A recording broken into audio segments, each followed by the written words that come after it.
This video can act as something of a follow-up to the video I made on the alleged Chinese security attack on this country recently. I'm going to read out the article in a minute, but just a word on that. Apparently, there's cabinet divisions about the sanctions that Oliver Dowden announced, and it's been reported that Jeremy Hunt and Kimi Badenoch are among those who are expressing opposition to the sanctions on the grounds of trade. Now, we always have to be a little bit cautious with which cabinet ministers take which position, because sometimes there's sources that may not be entirely reliable, particularly when there's internal Tory party drama going on regarding alleged leadership and so on. Certainly, if Hunt and Badenoch are taking that position, it's incredibly short-sighted in light of what's happened. I mean, they should show some consideration for the colleagues who have come under China's radar, if indeed it is them.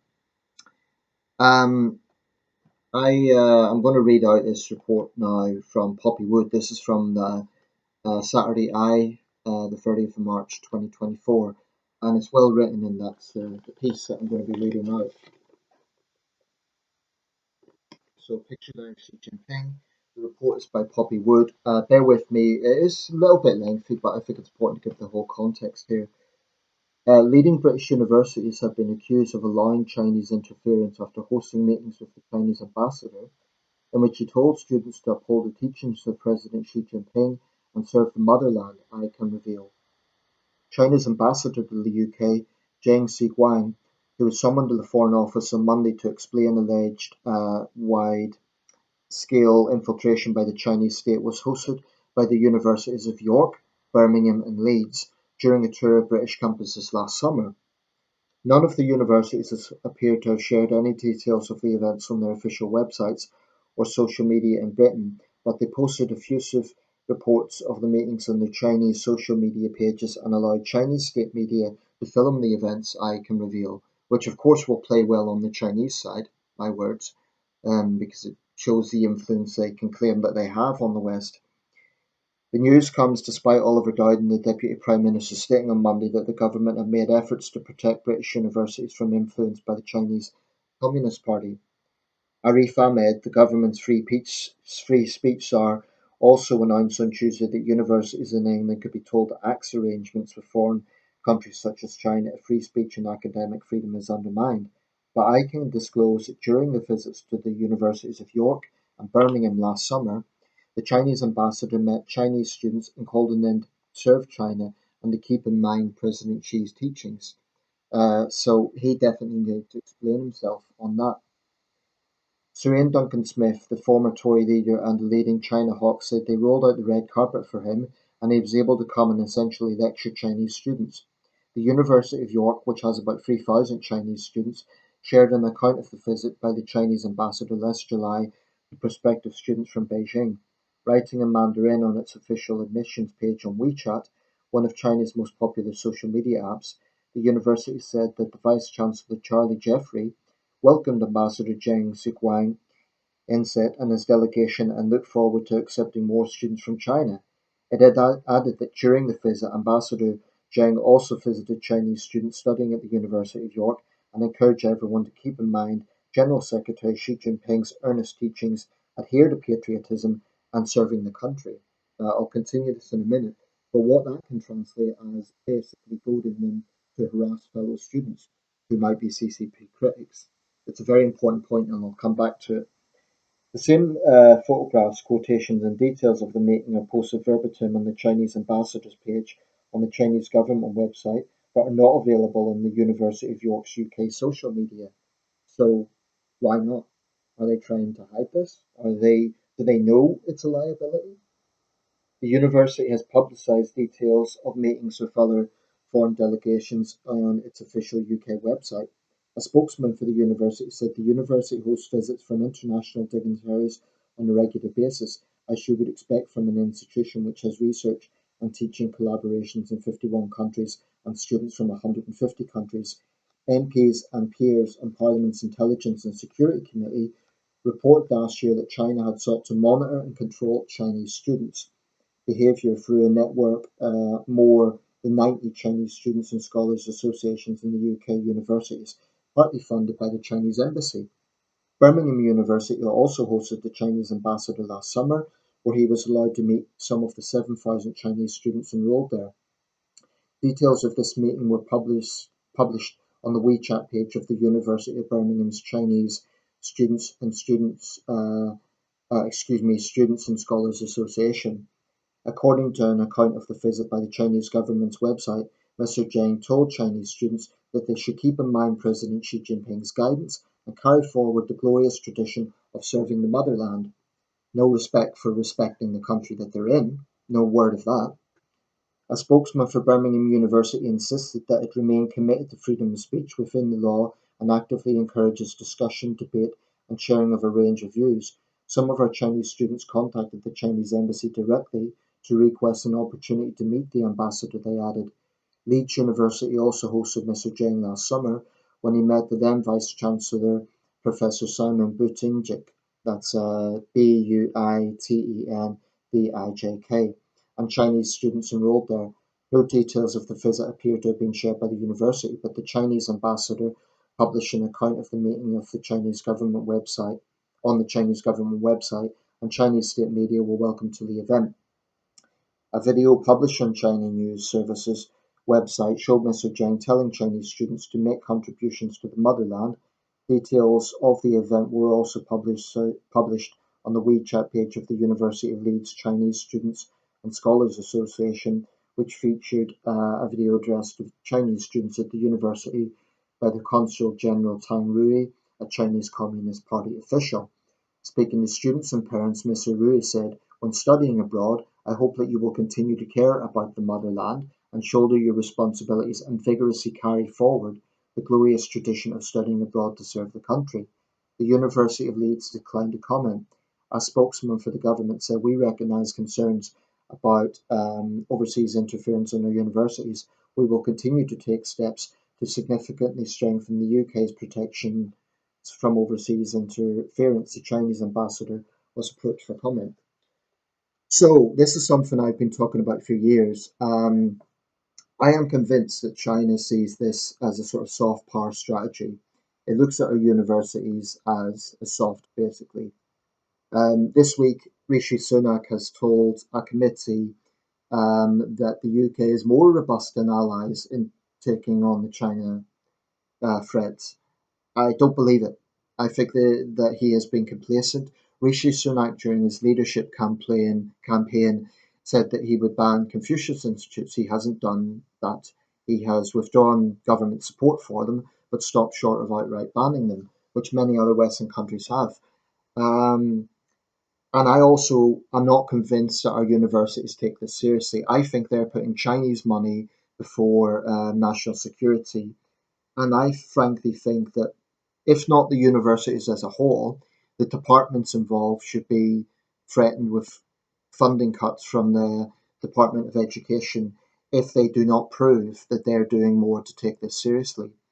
Um, I mean, why is it they're not being transparent with these visits? You know, it's all very well saying we have dignitaries from around the world, but according to this report, there's more transparency regarding visits from other leaders. And it is different. They can't treat this as just another visit. I mean, it's hardly comparable to, say, the Danish ambassador or the Canadian ambassador or the Thai ambassador. It's just not the same. China is China. Now, this is of personal interest to me because I've worked with Chinese students. I worked at my local university in the how can I put it, the foreign department of the university, for want of a better term. My job basically was to help show international students around. Many of them were Chinese, some were Arabs, but many of them were Chinese. We basically brought them around to different cities. It was a cultural thing. The idea was to increase their cultural experience, encourage their speaking of English, and just make sure they kept together and so on. I enjoyed the job. It was a good job. I interacted with the students. Most of them I got on fine with. I not saw no indication that they were threat. Although there were a few tensions between mainland Chinese students and Taiwanese students. I noticed that a few times. It never got out of hand, but there were a few tense exchanges of views, which in a way you would expect at a university. But um, I do not trust our universities, quite frankly. I think that they will look at Chinese funding and say, okay, we're going to pander to Beijing on this. And as an example of this, when there were widespread reports of critics of the CCP being harassed, this was particularly Hong Kong students, but also local British students being harassed by Chinese nationalist students. The attitude of universities was basically to take a dismissive approach, a sort of generic, we ask all students to respect one another. There wasn't a single disciplinary case pushed against any of those Chinese students. Not a single one of them was suspended. Not a single one of them got into any significant trouble for that. And I'm not talking about a bit of, raised voices. I'm talking about violent threats, including bottles thrown at Hong Kong students. Um, this also happened, now 16 years ago during the 2008 run up to the Beijing Olympics, when you had Chinese national students, doing precisely what the ambassador is asking them to do, show patriotism for the motherland. What the Chinese side needs to show is that they are also, if they're going to say that, then they'll simultaneously have to remind Chinese students to respect the host country. Respecting the host country means not throwing the weight around and thinking they can do as they please and thinking that they can kind of impose this aggressive nationalism in the UK. Um, but there's another side to it, it's also to protect Chinese students from that interference and protect them if they, for example, themselves want to criticize the CCP. When Chinese students are asked about this, they get very defensive and they say, oh, we're not the CCP. Well, I would say to them, prove it. If you don't want to be associated with the CCP, then stop acting like propagandists for the CCP and accept that when you're studying in the UK, we have free speech in this country, which you might argue includes your free speech, but it also includes the free speech of critics, whether they be from Hong Kong or whether they be fellow mainland Chinese students. I do not think our universities are doing anywhere near enough. I think they're a soft touch. And in the worst case scenarios, I would say they're collaborating with the Chinese regime, particularly when we look at joint research projects which have ties to the PLA, the Chinese army. Now, they will say that they go through all the legal requirements, that they are abiding by the law, but I don't know if that's good enough. I think they need to prove that they are not basically selling out on British national security for the sake of Chinese money. Um, I mean, this is lucrative. Chinese students probably account for the highest number of foreign students in the UK. There's a lot from India as well. Probably fewer now from continental Europe, given Brexit and the ending of the Erasmus programme, which I think is a disgrace. I mean, I don't know why any Brexiteer would have a problem with French or Czech or Polish or Dutch students coming here and, coming here in a flexible way. I don't see how that is about taking back control. So I would like to see a return to the Erasmus programme. Um, I would say I personally benefited from that. I made friends out of it. When I was at university in the mid 2000s, at that time, there weren't so many Chinese students. There were some, but not so many. But there were a lot of, at least in my university, a lot of continental European students, maybe fewer now.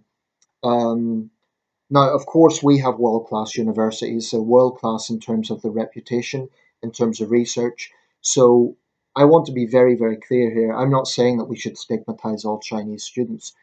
Definitely not. However, I do think that our universities need to act a lot more when those Chinese students, some of them I should say, are acting in this jingoistic, nationalistic, bullying way to fellow students. They need to suspend them. And those students need to be threatened with losing their UK visa. And if the Chinese embassy kicks up a stink, vet them.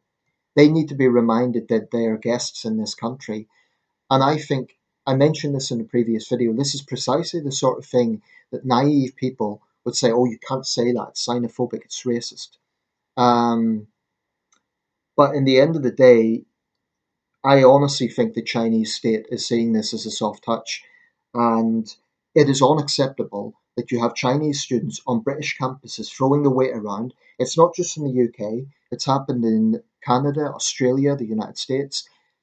They need to be told in no uncertain terms, you cannot behave this way in a Western country. Where we shouldn't be seen as a soft touch, because I absolutely guarantee you, not that British students really study in Chinese universities, but say a group of British tourists were throwing the weight around, flying the flag and demanding respect for the UK, it would not fly. It would not fly in China. So I'm sick and tired of naive people, in this case, British academics, not realizing what's going on here, namely that Beijing sees this as a soft touch. And there's just a little bit more to read out. Reaction. So I'm just going to read out a little bit more. Incidentally, that's the Chinese ambassador. So inset mentioned previously. Reaction, independence and integrity are being undermined. This isn't too long, so bear with me. Experts have voiced mounting concerns that British universities are becoming increasingly hooked on foreign money because domestic tuition fees have remained largely frozen for 11 years.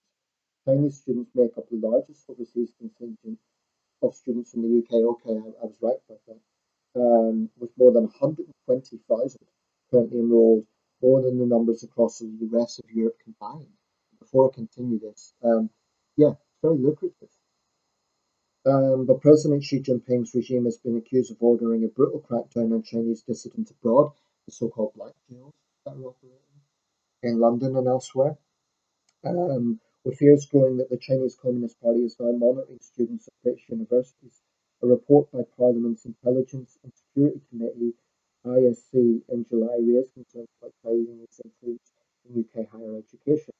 It warned that there was a culture of fear and suspicion among Chinese students in the UK, and that pressure is exerted on institutions, academics, and students to prevent engagement with topics that harm the positive narrative presented by the Chinese Communist Party.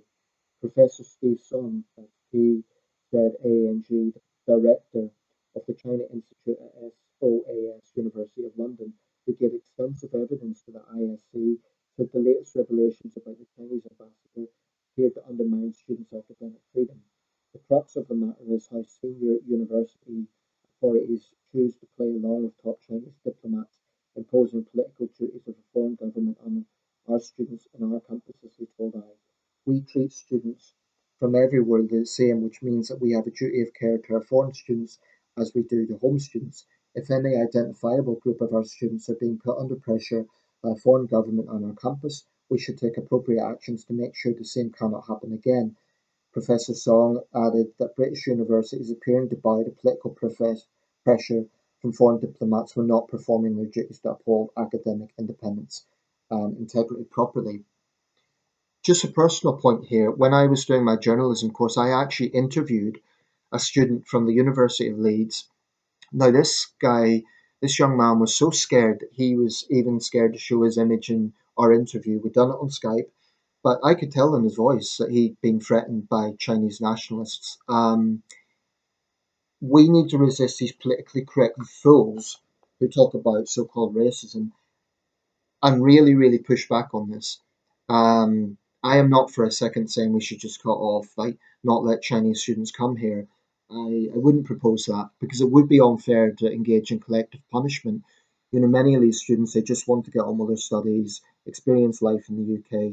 Hell, I'd be a hypocrite. I've made friends out of Chinese students, so I'd be a hypocrite to say let's just stop all ties with them. But we do need to recognise what's happening. And there's kind of a joint problem here. Well, there's three problems as I see it. First of all is the compromise to our national sovereignty and security coming from this soft power strategy. Second of all is the way the ambassador and the Chinese embassy in general is encouraging nationalism. This means that by definition, those students aren't going to respect the host nation. They're going to go around with an entitled mindset. And bear in mind, incidentally, those students who harassed the pianist Brendan Kavanagh, They very much fit this mold. Um, so that's the second problem. And the third problem is the Chinese students themselves are threatened by this situation because if they want to, come to a Western country and have a voice, they may feel they need to toe the line because they may then be picked on by their fellow students for speaking out. So, yes, there's a freedom of speech issue. I also think there is a respect the host nation issue, which no one talks about. I think a stipulation of studying in the UK should be respect the host nation, which means not throwing around nationalism. Um, yes, they can be patriotic, but that shouldn't translate as having an entitled mindset. Um, they do pay a lot of money. They tend to be from wealthy families, or at least relatively well off middle class families. You could be absolutely sure the Chinese students studying here are not from poor families. They can't be because it's expensive to study in the UK. They need to pass out, which is pretty difficult. So they tend to be quite smart, or at least they have a lot of money. The point I'm making is yes, they have put something into this, but in return, they get an education, they get a degree, and hopefully they have a good experience in the UK. I certainly wouldn't say let's collectively stigmatize them.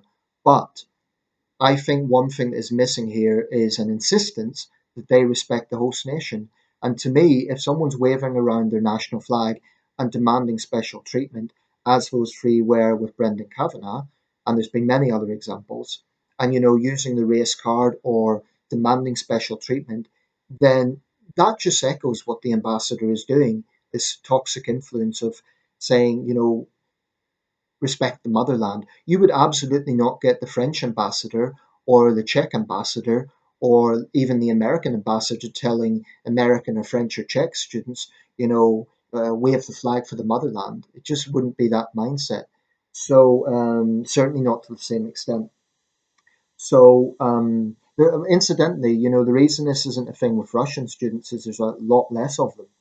So I don't think, as much as we have problems with Russia, I don't really think that's a strategy Russia adopts, simply because there's far, far fewer Russian students than there are Chinese students. So I don't think that's a major concern. Security in other areas for sure. But I do think that Beijing sees our universities as a soft touch. And I think they're right. Our universities are a soft touch. So the Chinese side are going to do what they're going to do, but our universities need to get backbone. And it's not good enough to say we're abiding by the law. They need to prove that they're taking this seriously.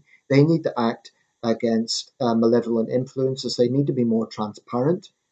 And I think the government should threaten to cut off funding to those departments that are not doing enough. And I think that Chinese students, in order to get a visa in the UK, one stipulation must be you will respect the host nation. And people will say that's discriminatory because we wouldn't say that to Dutch students. But there is a specific problem going on here. And it's once again, this country being a victim of its own tolerance. So we need to recognize what's happening. Let me know your thoughts.